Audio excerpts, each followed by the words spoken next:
Hi, everyone. Good Wednesday evening. Thanks for being here. It is, of course, also the eve of the next edition of the Sagersville Independent, of which we hope you pick up a copy as soon as possible. I will give you a glimpse ahead as to what's in tomorrow's edition in just a few moments. Headlines tonight, a large portion coming from Johnson County, where we have brief coverage of two relatively brief meetings of the Paintsville City Council, Johnson County Fiscal Court. Also, an update on not just our Friday night forecast, but for those who are going to Friday Night Lights with postseason and the playoffs. I'll have those two stories for you in just a few minutes and updates. A couple of incidents or situations in two school districts, McGoffin and Johnson County, that we'll speak of in just a few seconds, and a host of other news and information for you this evening. The first notice actually came from Superintendent Tom Cochran from the Johnson County School District. It actually came to our office right around the 4 o'clock hour, and unable to reach him at that time. This is all I know, that they did receive information that they did have to, of course, pursue along with local law enforcement in regards to a perceived threat by a student or individual made toward the school system. This is said to be a general threat, but one that the school system and Johnson County and Paintsville Police took very seriously. That public announcement penned by Superintendent Tom Cochran of the Johnson County School District, that he received notification from local law enforcement that a generalized threat toward schools had been made in Johnson County, and after working with the Johnson County Sheriff's Department and the Paintsville City Police, the individual who was alleged to have made such threats was identified, was taken into custody, and was being detained as of the issue of this release earlier this afternoon. Superintendent stresses that students were never in any danger related to the incident, and that student safety is of the highest priority at Johnson County Schools, and violations of the law are handled in conjunction with local law enforcement and will be prosecuted in accordance with all local and state laws. Cochran also noted that first and foremost it was his job to protect every student in the Johnson County school system, and he takes that with the utmost seriousness. He also wished to thank at the same time local first responders for their quick and thorough action in this matter. He says that oftentimes we rely on our community for information regarding any possible threats, and if you are aware of any information, please contact local law enforcement agencies or the Johnson County Schools Superintendent's Office. Again, that announcement, of course, did not mention as to whether or not the individual was or was not a student, and as to whether or not the threat was actually credible or just words per se. We'll try to find out more. You may have noticed, if you have a student and a child in school, you did notice most likely that they got out of school earlier today. I did speak with McGoffin County School Superintendent Scott Helton via the telephone earlier, and due to a power issue that hundreds of McGoffin County residents were experiencing on this cold Wednesday, they were forced to call off classes earlier. About 500 households down towards, around North McGoffin Elementary, and then that area, I believe, towards Coon Creek, altogether several hundred homes without power starting early this morning. They actually, of course, the McGoffin County School District, that is, went in on a 2-hour delay, meaning that students got into class at 10 a.m. and then found that power had gone out at about 11 o'clock, I believe it was, or gone out this morning, and, had gone out before that, but at 11 o'clock were told that the power would be restored by about 12:30. With the buildings still holding a steady temperature, they elected to keep classes in session and students in school. However, the time frame that they were given by the power company went past. They waited till about 1 o'clock, and they were forced to make the decision to let classes out at 2:15, which was as soon as they could get buses and everything logistically together. The power at last report was to have been restored at around 4:30 this afternoon, according to Superintendent Helton. That's our last update. But that was the situation with our schools earlier today. A little FYI. School classrooms, for the most part, he said, were still holding on to about 66 degrees upon classes being let out. Kentucky State Police and Post 8 out of Moorhead says they got a call for assistance from the Powell County Sheriff's Department about an officer-involved shooting early this morning. Powell County Sheriff Edwards located an individual, a deputy sheriff rather, located an individual sitting in a vehicle around the 16-mile marker on the Mountain Parkway at around 3 o'clock this morning. The deputy was informed that the vehicle had been stolen, and he was informed that The male subject was also identified as 38-year-old Donald Lewis II. He did exit the vehicle. He also shoved the deputy in an attempt to try to run away on foot, ran toward an occupied pickup truck that was parked on the emergency lane of the Mountain Parkway. We're unknown to the connection of that truck to other vehicles in the incident. But Lewis forced his way into that pickup and tried to overtake control of the vehicle. The deputy then discharged his firearm into the tires to try to disable that vehicle, and then Lewis jumped out of that vehicle and then took off in Deputy Edwards' police cruiser when the deputy again discharged his firearm, striking his own cruiser. Donald Lewis II continued on, though, running and eluding authorities, traveling east on the Mountain Parkway until Clay City Police got involved and Stanton Police got involved and initiated another pursuit. They traveled on to Kentucky 213 to Montgomery County, the Sheriff's Department joining pursuit. Lewis then turned around, started traveling southbound in the opposite direction. He turned onto another route, that being 615, where a trooper with Post 8 came into contact with him, pursued him with other agencies. He finally, that being Lewis, went into a field. The vehicle got stuck, and he was there, taken into custody and lodged in the Powell County Detention Center on several felony charges, fleeing and evading police in the first degree among them. We have, right after this, brief coverage, as they were two relatively brief meetings of the Paintsville City Council and Johnson County Fiscal Court, but a couple of important updates as part of those meetings, which we'll cover right after this. SSI and disability cases are harder to win these days. You need all the help you can get. If the government has turned you down, I will not. Many factors are considered when a claim is being processed, like your age, education, physical, and mental disabling conditions. When it comes time to winning your disability case, you should not face a federal judge alone. You need an attorney who is experienced, determined, hardworking, knowledgeable, and dedicated to helping you win benefits that you deserve. If you need help with your SSI or disability case, call me, Donald Wayne McFarland, and let me go to work for you. At Sagersville National Bank, they know your house is much more than your home. It's an investment, and for many of us, the biggest we'll ever make. And whether it's for needed repairs and maintenance, or a new addition or renovation to give you some more room and more equity, let Sagersville National Bank deal with all the financial work and worry. Real and real competitive, hometown, homegrown, home improvement loans at Sagersville National. Getting the best deal on the best tires with the best service has never been easier. Just log on to conleytire.net, check out the latest rebates, sales, and promotions, pick out the tires you want, and email, call, or come by. For huge savings from the family who's been proudly serving the area for over 32 years. Conley Tire in Staffordsville, 297-2424. It can be one of the hardest parts of being a parent. You can beg them, bribe them, hold them down and try to force them, and sometimes you still can't get them to take their medicine. Well, problem solved at Parkway Pharmacy with Flavor X. Let your kids customize their medicine with some of the best flavors that really do taste great, and it's totally free with your child's prescription at Parkway Pharmacy. So stop the suffering, theirs and yours, for free, and get your Flavor X flavored medicines at Parkway Pharmacy in Sagersville.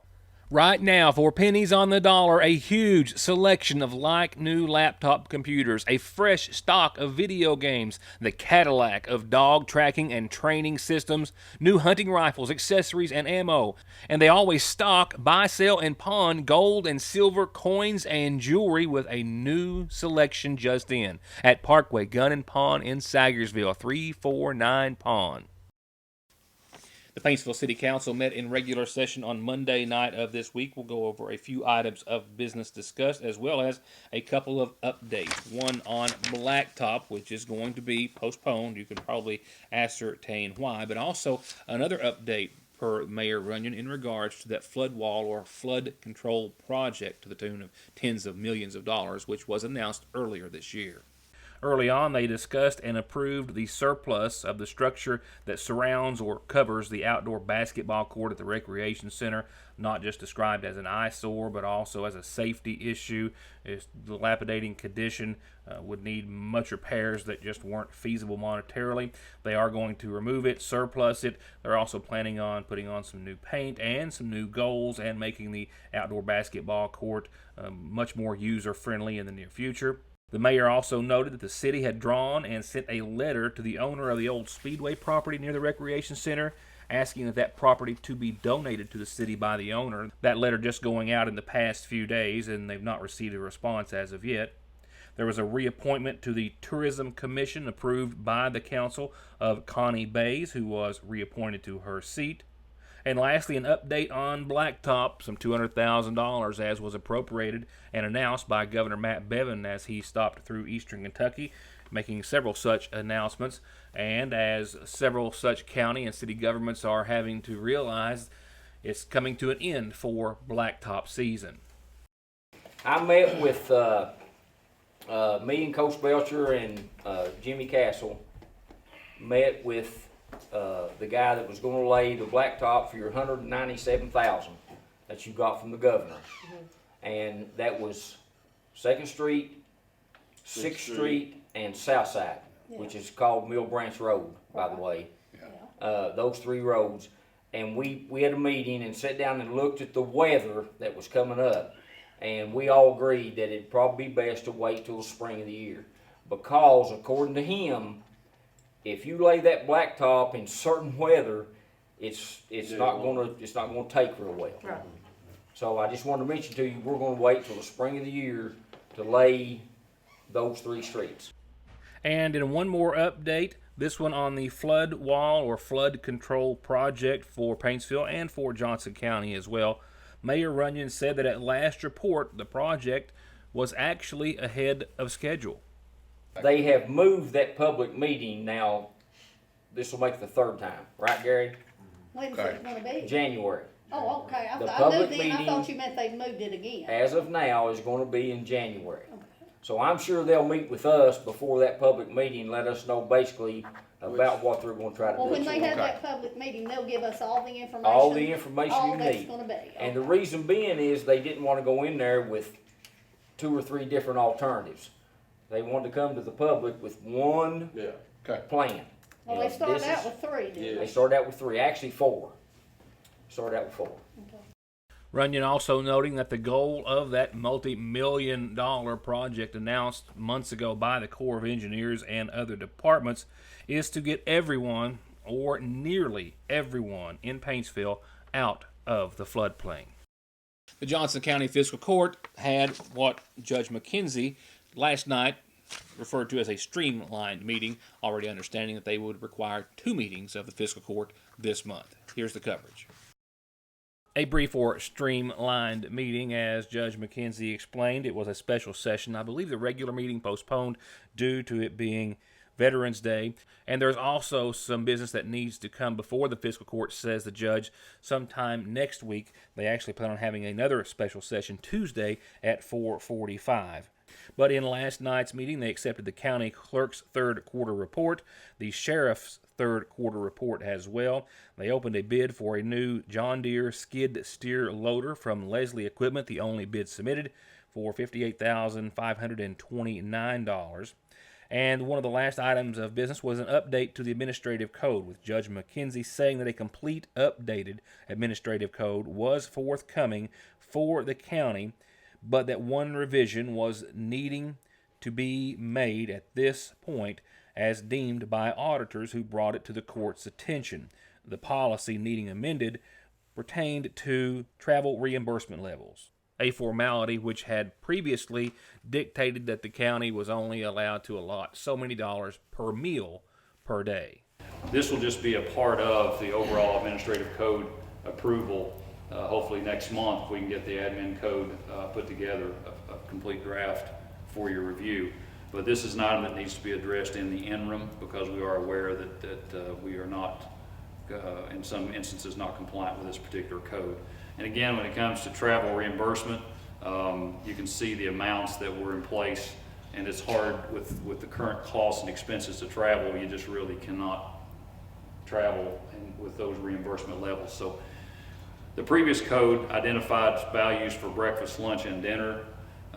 What my proposal is as stated there, an employee shall be reimbursed for meals only if the employee's travel requires an overnight stay. That's currently the policy. The overnight stay eligibility is based on travel of over 40 miles from the employee's home or work location. And the amount of the reimbursement shall be up to $40 per day, subject to submittal of expenditure receipts. Again, the Johnson County Fiscal Court will meet in another special session Tuesday at 4:45. Also brief tonight, on that note, our McGoffin Farm Bureau Community Calendar. One very festive reminder, followed by funeral services. The calendar brought to you nightly by, of course, McGoffin Farm Bureau, obituaries by McGoffin County Funeral Home. With the month of November already over halfway gone, it will be here before you know it. That is the Sagersville Hometown Christmas Celebration. Celebrate with family, the theme this year. It's marked for Saturday, December the 7th. You can take pictures with Elsa at the cabin starting at 4. Refreshments will be served at City Hall, or at City Park across from City Hall at 5. The tree lighting ceremony at 5:30. The parade at 6. And, of course, they're asking everyone in Sagersville to decorate your business windows and your homes, as they will all be judged for anybody who does. And, of course, they will name the winners during the opening ceremony Saturday the 7th. If you have any questions, call 794-6561. And told you that was a short community calendar coming, and it was, which gives me time to remind you that this in front of you is how you can get any announcements you need on the show. In obituaries tonight, we now know the services that have been set for 61-year-old Jeannie Lou Kraft Bailey of Oil Springs. She passed away on the 12th. Married to Ad Bailey, who preceded her in death, she survived by a son, Sidney Brian Kraft, and daughter, Rebecca Lynn Johnson. Visitation is tonight and all day tomorrow, and prior to Friday's services that will begin at 11 o'clock that morning from the McGoffin County Funeral Home. Burial will be at the Earl May Cemetery in Sagersville. From brakes, exhaust, suspension, fluid changes, to expert collision and auto body, to turning your 4x4 or diesel from mild to wild, get real auto maintenance, paint, and repair at Black Smoke Performance in Dixie of Sagersville. 349-8785. You're going to absolutely fall in love with all the new arrivals at the seasonal shop, from all the autumn colors and styles in ladies' designs, shoes and accessories, Charlie Page, Mud Pie, you know the name brands, to jewelry, Simply Southern, Natural Life, caps, cups, and more, to rooms of home decor. And all you'll need to decorate for the fall and Halloween seasons, plus everything from coffees to candles. But hurry, because everything Christmas is already arriving daily and will be out soon, and fall will be gone before you know it. At Fraser's Prater Drugs Seasonal Shop in downtown Sagersville.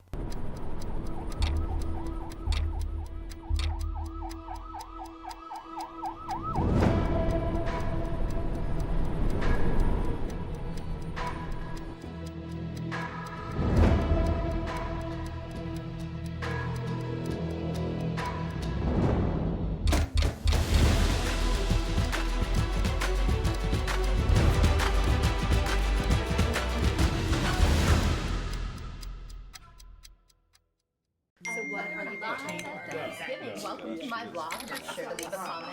Black Friday sales are going to be huge this year, and Adults and their phones. it's going to be a low carb deal. Alright! Hand them over. Appalachian Wireless always wants you to get the most out of your phones, but we also encourage you to set them down and enjoy time with your loved ones. Happy Thanksgiving from your friends at Appalachian Wireless. We have finally done it. After years and years of extensive testing, we not only invented the chicken sandwich, we have perfected the chicken sandwich. Come and try it and love it with a big, famous dipped breast strip, pickles and mayonnaise, or however you like it fixed. And if you like, make it a double. Just make your way to Lee's to get it, and grab a cookie while you're there. At your Sagersville Lee's Famous Recipe, where even our ice is famous.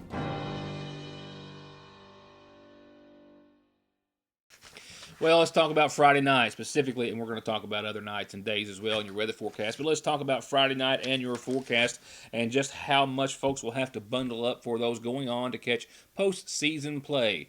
Teams of which in Johnson County and Paintsville will be hosting in the second round this week. Before I tell you how the weather is going to be for Friday Night Lights, let's talk about who's getting there in the viewing area. The Eagles of Johnson Central certainly are. They're in familiar territory, undefeated, 11-0 after the first round of the playoffs after a win at home last Friday night against Letcher County Central, 49-7.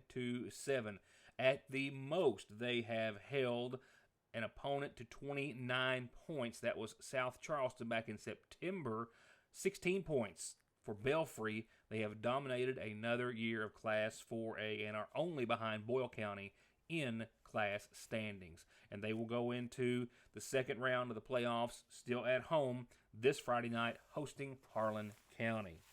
Paintsville and the Tigers advance to round 2 as well. They do so after a hometown win on Friday night too. They hosted and dominated Fairview again after a 56-0 win at Fairview back on the 11th. They faced Fairview in the first round on Friday night, 67-zip. They're at an 8-3 record right now in the regular and postseason. After that win, they'll go on to round 2 in the Class 1A playoffs, hosting Raceland this Friday night. Now, the previous matchup of Paintsville and Raceland was at home for the Tigers. That was a closer game of the season at 19-15. The Tigers again favored to win in the second round this Friday night. And Lawrence County and the Bulldogs, by the way, lost in their first round of the postseason, 23-39 against Pike County Central. Here's how the forecast is favoring Friday Night Lights and the rest of your outlook.